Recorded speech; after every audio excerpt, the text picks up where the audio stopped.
तो कक्षा 9वीं वाले आज पढ़ेंगे अध्याय 4 दो चर वाला रैखिक समीकरण। कल इसके ऊपर हमने चर्चा की थी बट आप लोगों को समझ में नहीं आया। तो सबसे पहले चर और अचर जान जाइए कि चर क्या होता है और अचर क्या होता है। चर को इंग्लिश में अपन क्या बोलते हैं? वेरिएबल्स। क्या बोलते हैं? अचर को इंग्लिश में बोलते हैं कांस्टेंट। ठीक है। चर में अंग्रेजी के अक्षर आते हैं। क्या आते हैं? अंग्रेजी के अक्षर। अब अंग्रेजी के अक्षर बोले तो क्या आएगा? ABCD से लेके पूरा XYZ तक। अचर, अचर में सभी वास्तविक संख्याएं। कौन सी संख्या? सभी वास्तविक संख्याएं, सभी वास्तविक संख्याएं आपकी आती हैं अचर में। अब वास्तविक संख्या मतलब क्या? जिसमें प्राकृत, पूर्ण, सम, विषम, भाज्य, अभाज्य, परिमेय सभी प्रकार की संख्या क्या कहलाती हैं? वास्तविक संख्या। अब जब चर और अचर मिलेगा, जैसे दो क्या है अभी यहाँ पर? अचर। दो क्या है?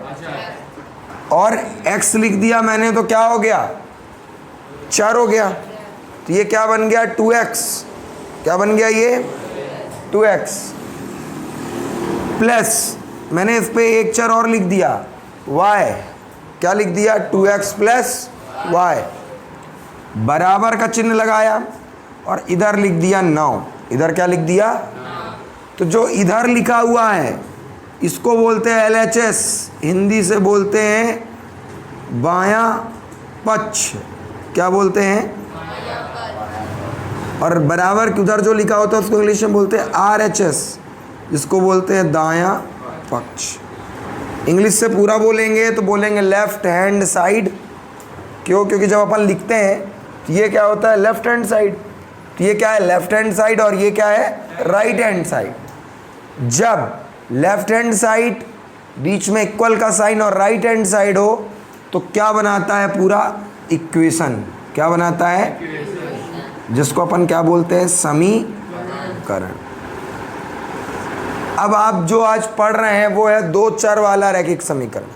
कम से कम किसी भी इक्वेशन में कितने चर होना जरूरी है? दो। तो यहाँ पर आप देखिए x और y कितने चर हैं? दो चर हैं। दो चर है ना। तो अब आपको एक रैखिक समीकरण मिल रहा है। वो रैखिक समीकरण क्या है? देखिए ax plus by plus c बराबर 0। अब देखिए यहाँ पर भी दो चर है x और y। ये ABC अचर है। ABC क्या है? इसी पे मैं कोई इक्वेशन बना देता हूँ।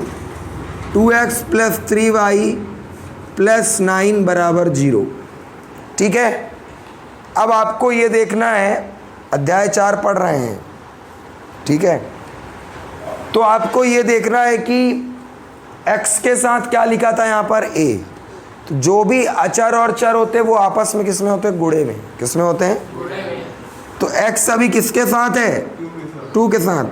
तो जो x के साथ जो भी वैल्यू होगी, जो भी मान होगा वो a का मान होगा। किसका मान होगा? a का। तो यहाँ पर a का मान कितना आएगा? 2। a का मान क्या आएगा? 2। y किसके साथ है? 3 के साथ। तो b का मान क्या होगा? 3। क्यों? क्योंकि आप ये समीकरण आपको रीड होना चाहिए कि x के साथ लिखा मान क्या कहलाएगा? a। y के साथ लिखा मान क्या कहलाएगा? b। और c मतलब अचर, कांस्टेंट वैल्यू, जिसमें कोई चर नहीं होगा। तो c का मान यहाँ पर क्या आया? 9। अब कई बार आपके जो क्वेश्चन में है वो इस तरह है। देखिए क्वेश्चन ऐसे है आपका कि 3x प्लस 4y बराबर 9.35, ऐसे करके इस पे बोलता है आपको ABC का मान लिखो। तो ABC का मान लिखने के लिए आपको रैखिक समीकरण बनाना है। सबको एक तरफ लिखना है और बराबर में क्या लगाना है? 0। क्या लगाना है बराबर में? 0। तो इसको पहले जब आप हल करेंगे तो इसको आप लिखेंगे 3x प्लस 4y, इसको इधर लाएंगे प्लस में, तो इधर आएगा तो क्या हो जाएगा माइनस, बराबर 0। ये अभी क्या बना, रैखिक समीकरण। अब आप लिखेंगे a का मान कितना, x के साथ क्या लिखा है 3, x के साथ लिखा मान क्या कहलाएगा a, तो ये क्या हो जाएगा 3। y के साथ लिखा मान क्या कहलाएगा b, तो क्या हो गया 4। और जिसमें कोई चर नहीं है, यहाँ पर कोई ABCDXYZ है नहीं, तो ये c का मान हो गया -9.35। क्लियर हुआ, समझ में आया आप सबके? इसको नोट कर लीजिए, इसके बाद एक आध दो क्वेश्चन और देखते हैं, फिर आप प्रश्नावली लगाइए।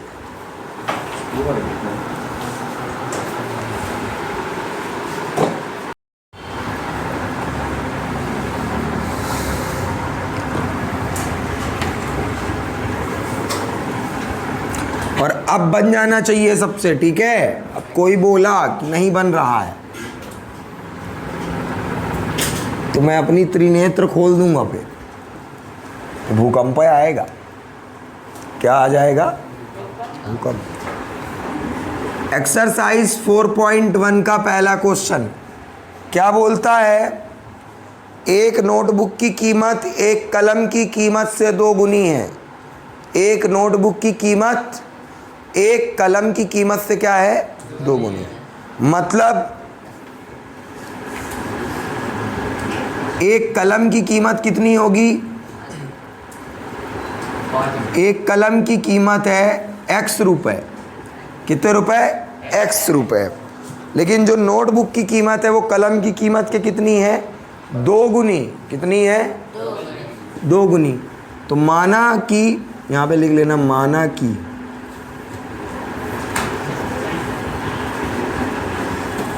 कि एक कलम की कीमत x रुपए है, नोटबुक की कीमत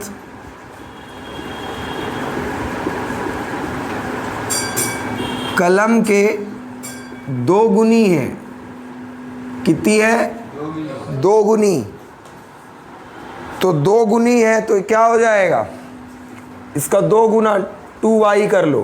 कितना कर लो 2y, क्योंकि रैखिक समीकरण बनाना है हम, ठीक?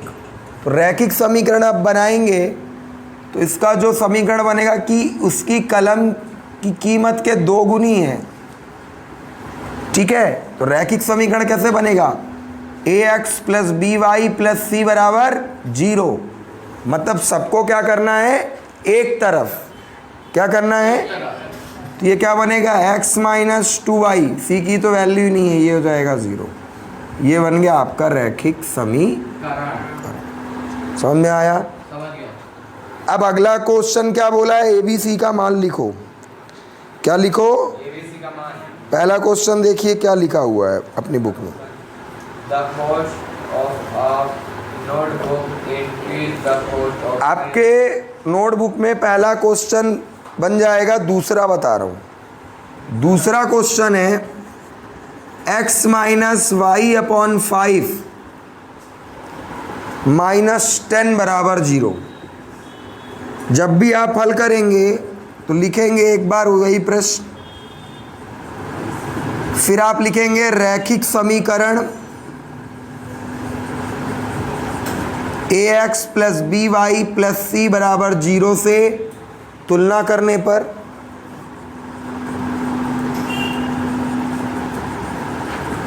उसके बाद अब आप देखिए रैखिक समीकरण में x के साथ जो भी मान होता है वो क्या कहलाता है a। तुम दोनों इधर देखो, फिर कहोगे नहीं बना। तो x के साथ यदि कुछ नहीं है तो आपको एक मानना है। क्या मानना है? तुम अभी लिखो नहीं, लिखने यहाँ देखने पे फोकस करो। समझ गए? जब मैं पढ़ाऊँ तो लिखना नहीं है, सिर्फ देखना है। जितना आप अच्छे से सुनोगे देखोगे बनेगा। तो यहाँ पर x के साथ कुछ नहीं है ना, तो इसको मैं ऐसे लिख सकता हूँ 1 × x। क्या लिख सकता हूँ? y में अब कुछ नहीं है तो ऐसे लिखेंगे 1/5 × y। बात तो वही हो गई ना। और ये -10। अब आप लिख लीजिए a का मान क्या है x के साथ 1, 1 हो गया। b का मान y के साथ क्या है -1/5, या -1/5। फिर c का मान क्या है -10। तो बन जाएगा। ऐसे करके लिखना है, पूरा नोट डाउन करिए। ये फर्स्ट नंबर का हल नोट कर लीजिए और ये सेकंड नंबर का हल, और उसके बाद बाकी क्वेश्चन यहीं करके दिखाइए। जल्दी करिए, जल्दी नोट करिए। 10th वालों को बताना है। हाँ, तो क्लास 10th सुनेगी अब।